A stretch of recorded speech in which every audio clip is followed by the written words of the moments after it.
Hello students, this is Shikha and you are watching share testing.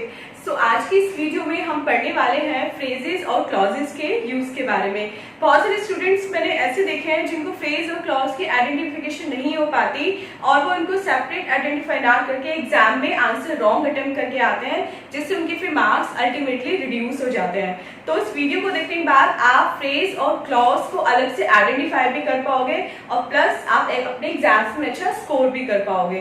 तो चलिए video को start करते हैं।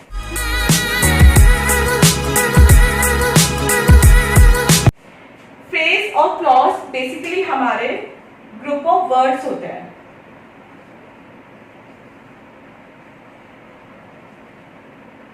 अगर आप इस वीडियो को देख के फ्रेज और क्लॉज का यूज पढ़ रहे हैं तो डेफिनेटली आपको ये पता होगा कि हमारा सेंटेंस क्या होता है। सेंटेंस हमारा सब्जेक्ट प्लस वर्ब का कॉम्बिनेशन होता है और वो एक कंप्लीट मीनिंग कन्वे करता है। सेंटेंस को पढ़ने के बाद हमें पूरी बात समझ में आ जाती है कि उस सेंटेंस में कहा क्या जा रहा है।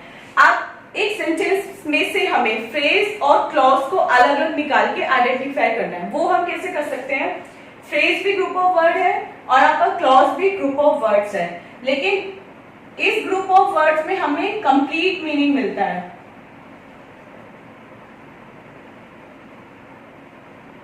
जबकि फ्रेज वाले ग्रुप ऑफ वर्ड से हमें कंप्लीट मीनिंग नहीं मिलता। वो केवल ग्रुप ऑफ वर्ड है, वो कोई भी हमें बात नहीं बताता, कोई एक मीनिंग हमें उसका पढ़ के समझ में नहीं आता है। तो जो हमें कंप्लीट मीनिंग ना दे वो होता है हमारा फ्रेज, और जो पढ़ के ग्रुप ऑफ वर्ड पढ़ के हमें बात समझ में आ जाए वो होता है हमारा क्लॉज। इनकी पहचान कैसे होती है? फर्स्ट आइडेंटिफिकेशन जो फ्रेज की होती है वो ये होती है कि इसमें सब्जेक्ट प्लस वर्ब मिसिंग होती है। फ्रेज जो ग्रुप ऑफ वर्ड आपको मिलता है, जिसको आपको देख के पता लगाना होता है कि वो फ्रेज है या क्लॉज है, तो अगर वो ग्रुप ऑफ वर्ड में ना तो आपका सब्जेक्ट होता और ना ही आपका वर्ब होता है, तो वो ग्रुप ऑफ वर्ड आपका डेफिनेटली फिर फ्रेज होता है। क्लॉज में इसके जस्ट अपोजिट होता है। क्लॉज में आपको सब्जेक्ट भी मिलता है और प्लस वर्ब भी मिलता है। जैसे एक एग्जाम्पल लेके देखते हैं। अनिल is standing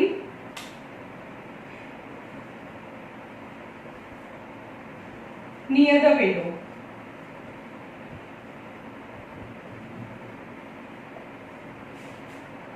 इस सेंटेंस में नियर द विंडो हमारा फ्रेज है और अनिल इज स्टैंडिंग हमारा क्लॉज है। कैसे? क्लॉज की पहचान मैंने आपको क्या बताई है कि इसमें सब्जेक्ट प्लस वर्ब होते हैं। तो यहाँ पे देखिए, अनिल आपका सब्जेक्ट है, इज आपकी हेल्पिंग वर्ब है, प्लस स्टैंडिंग आपकी मेन वर्ब है। तो ये आपका हो गया क्लॉज। अब फ्रेज की पहचान क्या थी कि ना इसमें सब्जेक्ट होता और ना ही इसमें वर्ब होता। तो नियर द विंडो, नियर में ना तो सब्जेक्ट है ना कोई वर्ब है, बस यहाँ पे एक ऑब्जेक्ट है और एक आपकी प्रीपोजिशन है। लेकिन हमें चाहिए क्या? हमें चाहिए सब्जेक्ट प्लस वर्ब। वो दोनों ही इस ग्रुप ऑफ वर्ड में मिसिंग है। तो जो ग्रुप ऑफ वर्ड में सब्जेक्ट और वर्ब नहीं होते वो हो जाता है आपका फ्रेज, और जिसमें आपको वो दोनों मिलते हैं वो हो जाता है आपका क्लॉज। सेकंड पहचान जो फ्रेज और क्लॉज की होती है वो ये होती है कि आपका फ्रेज हमेशा preposition plus other group of word की कॉम्बिनेशन बना होता है। आपको जानते हैं प्रीपोजिशन क्या होता है? Near, on, in front of, behind, across, over, into, in, ये सब हमारी प्रीपोजिशन होती है। अब देखिए यहाँ पे अगर हम एक एग्जाम्पल लें, नियर द विंडो, ये फ्रेज था, ये फर्स्ट स्टार्ट कहां से हो रहा था? आपका प्रीपोजिशन से। तो प्रीपोजिशन से स्टार्ट होने वाला plus rest group of word हमारा फ्रेज होता है। क्लॉज में ऐसी कोई लिमिटेशन नहीं होती। अगर वो सब्जेक्ट प्लस वर्ब का कॉम्बिनेशन है तो वो कितने ही सेंटेंस में कितनी बार भी रिपीट हो सकता है। एक सेंटेंस में आपको 2, 3, 4 कितने भी क्लॉजेस मिल सकते हैं। ये हम कोई इसमें लिमिट नहीं लगा सकते कि एक सेंटेंस में हमें 1 या 2 या 3 क्लॉज ही फाइंड आउट करने होते हैं। हाँ, ये हो सकता है कि वो क्लॉज मेन हो या डिपेंडेंट, वो हम वीडियो के आगे पार्ट में पढ़ेंगे। लेकिन क्लॉज और फ्रेज में बेसिक डिफरेंस यही होता है। मैं एक बार रिपीट कर देती हूँ। सब्जेक्ट प्लस वर्ब का कॉम्बिनेशन मिसिंग है तो फ्रेज है, सब्जेक्ट प्लस वर्ब का कॉम्बिनेशन है तो क्लॉज है।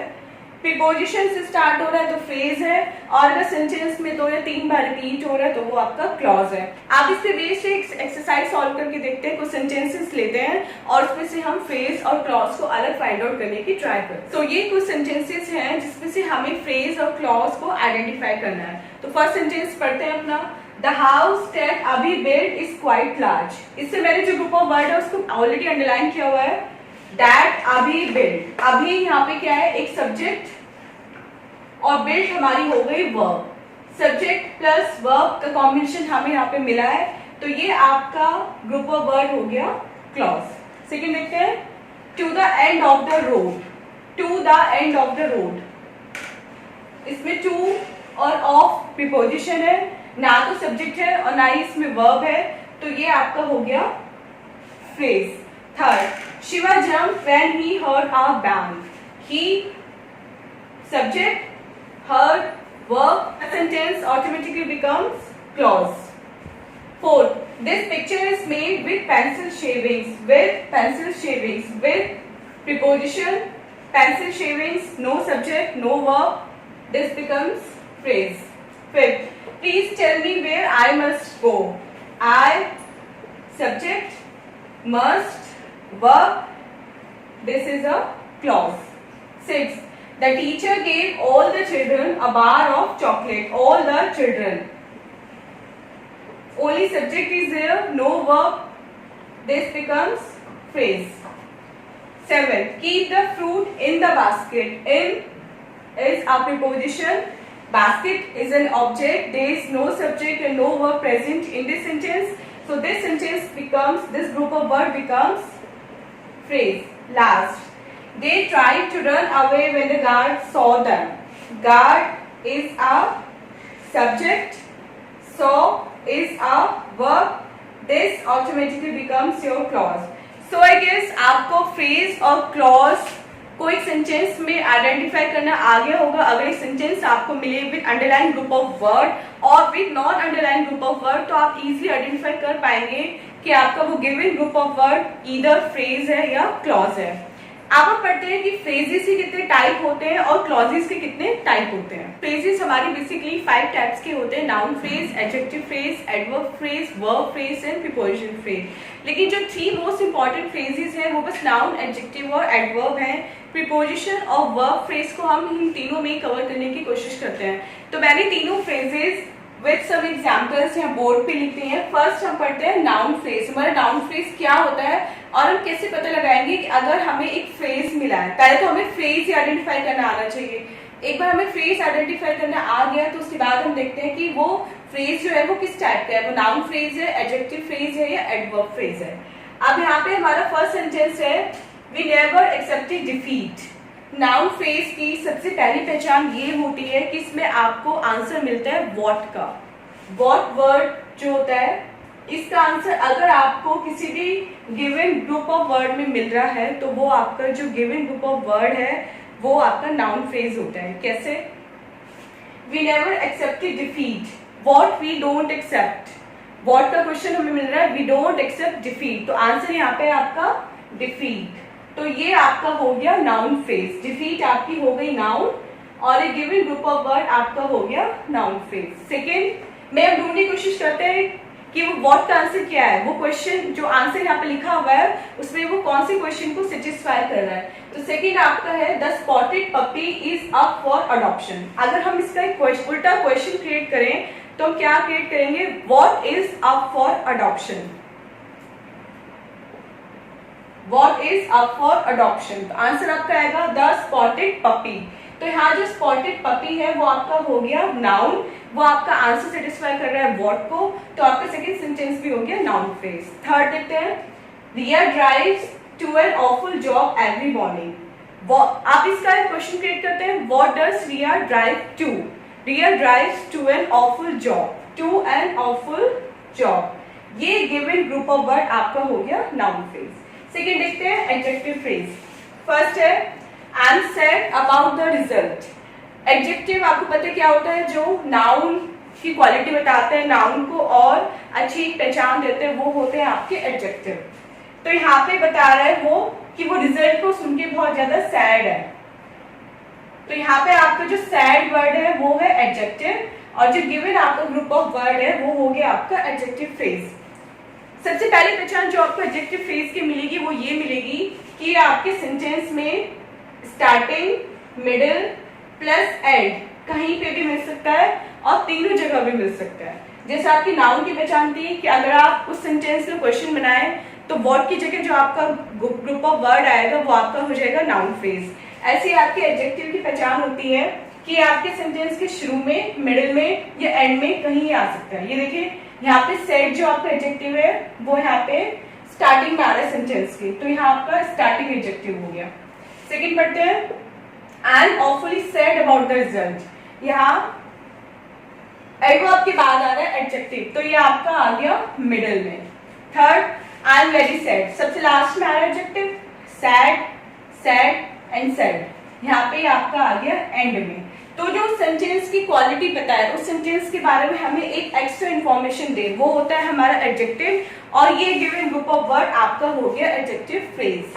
थर्ड देखते हैं, एडवर्ब। एडवर्ब क्या होता है?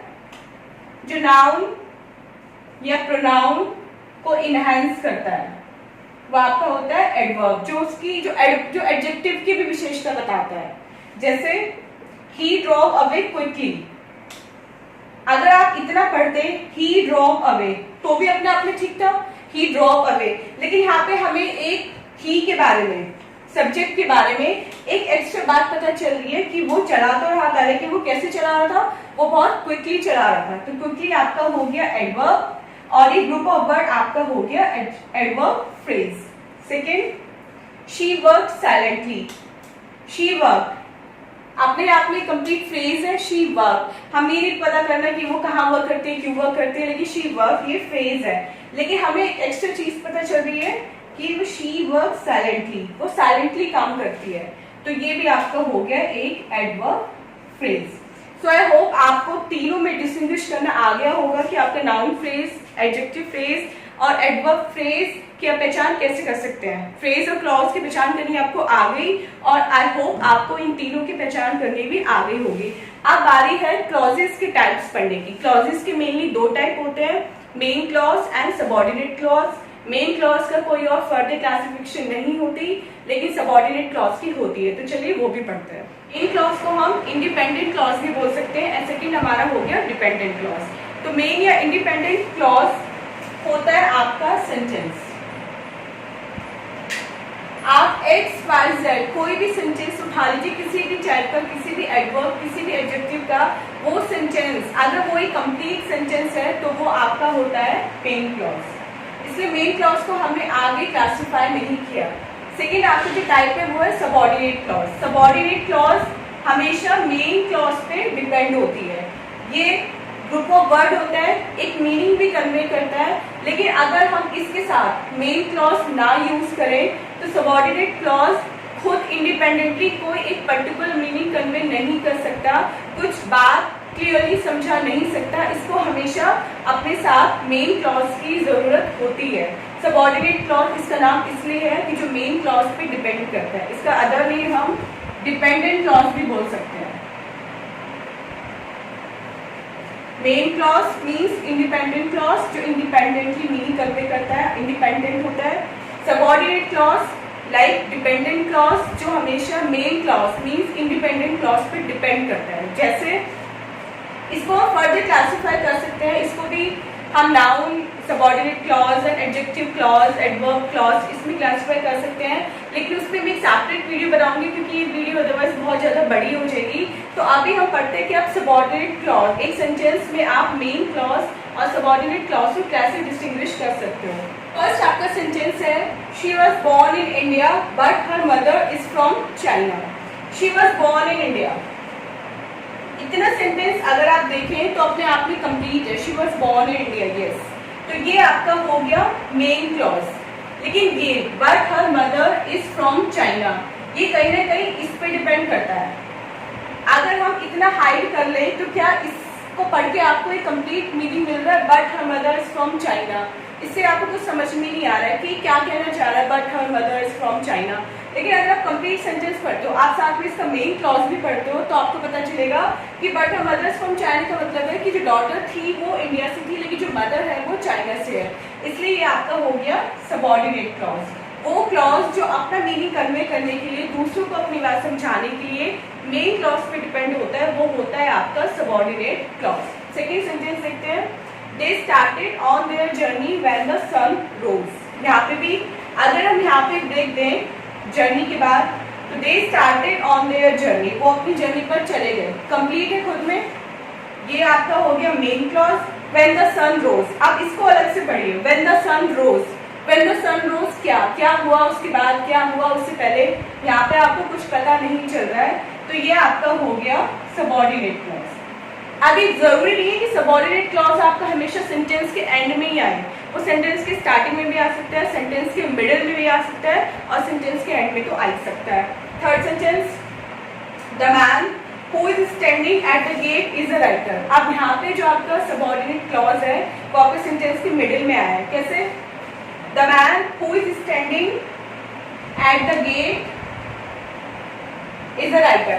अगर हम इतना पढ़ते हैं the man is a writer, the man is a writer, ये कंप्लीट है खुद में। तो ये आपके 5 group of word, the man is a writer हो गए मेन क्लॉज, और who is standing at the gate आपका हो गया सबऑर्डिनेट क्लॉज। इसको अलग से पढ़ के देखिए। Who is standing at the gate, कुछ पता नहीं चल रहा है किसके बारे में बात कर रहे हैं, कौन खड़ा है गेट पे, इसलिए ये आपका हो गया सबऑर्डिनेट, और ये rest of the group of word आपका हो गया main clause. Fourth, Ashoka road starts where Akbar road ends. दोबारा से एंड में, Ashoka road starts where Akbar road ends. Ashoka road starts complete है main clause, where Akbar road ends subordinate clause. Last, we can have dinner when the show is over. We can have dinner main है, हम dinner कर सकते हैं when the show is over। अब इसको पढ़ के देखिए। when the show is over, what after that? when the show is over we will go to back our home, when the show is over we will have an ice cream। कुछ भी हो सकता है, लेकिन यहाँ पे आगे कुछ लिखा ही नहीं है, इसलिए ये आपका हो गया सबऑर्डिनेट क्लॉज। जब तक आप इसके साथ मेन क्लॉज को नहीं जोड़ोगे, तब तक आपका इसका मीनिंग इनकम्प्लीट रहेगा, आपको ये ग्रुप ऑफ वर्ड पढ़ के कुछ भी समझ में नहीं आएगा। यहाँ पे एक पहचान आपको और बता देती हूँ सबऑर्डिनेट क्लॉज की। अगर आपका सबऑर्डिनेट क्लॉज यहाँ पे जैसे but, when, who, where, when, ये कनेक्टर्स जो होते हैं, जिनको हम बेसिकली कनेक्टर्स बोलते हैं, जो दो सेंटेंस को जोड़ते हैं आपस में, जो दो क्लॉजेस को जोड़ते हैं, तो आप ये ऑटोमेटिकली समझ लेना कि आपको ब्रेक वहां पे देना है मेन और सबऑर्डिनेट को अलग अलग करने के लिए, जहाँ पे आपके दो क्लॉजेस एक कनेक्टर की हेल्प से जुड़ रहे हो। जैसे यहाँ पे आपके जुड़ रहे हैं बट की हेल्प से, यहाँ पे व्हेन की हेल्प से, यहाँ पर हु, वेयर एंड व्हेन की हेल्प से। तो गाइज आई होप आपको ये वीडियो में फ्रेज एंड क्लॉज समझ में आ गया होगा। सबऑर्डिनेट क्लॉज की टाइप से मैं अलग से वीडियो बनाऊंगी, आपको थोड़ी बाद नेक्स्ट पार्ट में मिल जाएगा। सो अगर आपको ये वीडियो पसंद आई हो तो चैनल को सब्सक्राइब करना और वीडियो को लाइक करके अपने फ्रेंड्स के साथ शेयर भी करना, जिससे उन्हें भी वैल्यूएबल इन्फॉर्मेशन मिल सके। सो मिलते हैं जल्दी अपनी नेक्स्ट वीडियो में। Till then take care, bye bye.